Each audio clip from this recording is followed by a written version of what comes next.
बँकेच्या खात्याला आधार लिंक आहे किंवा नाही व कोणत्या बँक खात्याला आधार लिंक आहे हे जर तुम्हाला चेक करायचं असेल तर तुम्हाला हा व्हिडिओ शेवटपर्यंत पाहावा लागेल.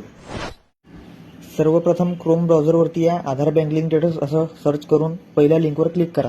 क्लिक केल्यानंतर तुमच्या समोर असा इंटरफेस ओपन होईल. तुम्हाला त्यातील आधार लिंकिंग स्टेटस या ऑप्शनवरती क्लिक करायचं आहे. क्लिक केल्यानंतर तुमच्या समोर अशा प्रकारचे खूप सारे ऑप्शन दिसून येतील. त्यातील तुम्हाला बँक सीडिंग स्टेटस या ऑप्शनवरती क्लिक करायचं आहे. क्लिक केल्यानंतर तुमच्या समोर अशा प्रकारचा काहीतरी इंटरफेस ओपन होईल. त्या ठिकाणी तुम्हाला तुमचा आधार नंबर, दिलेला कॅप्चा कोड आणि लॉग इन विथ ओटीपी या ऑप्शनवरती क्लिक करायचं आहे. तुमच्या आधार कार्डला जो मोबाईल नंबर लिंक असेल त्या मोबाईलवरती ओटीपी येईल. तुम्हाला इथं तो ओटीपी टाकून घ्यायचा आहे आणि लॉग इन या ऑप्शनवरती क्लिक करायचं आहे. तुम्ही ऑटोमॅटिकली होम पेजवर याल.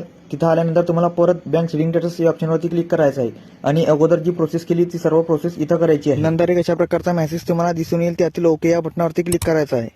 क्लिक केल्यानंतर तुमच्या समोर तुमची अशी प्रकारची इन्फॉर्मेशन तुम्हाला दिसून येईल. त्या ठिकाणी आधार नंबरचे शेवटचे अंक, बँकेचे नाव, बँक सीडिंग स्टेटस ऍक्टिव्ह आहे की इनॅक्टिव्ह आहे आणि लास्ट अपडेट डेट अशाच नवनवीन माहितीसाठी आपल्या पेजला फॉलो करा.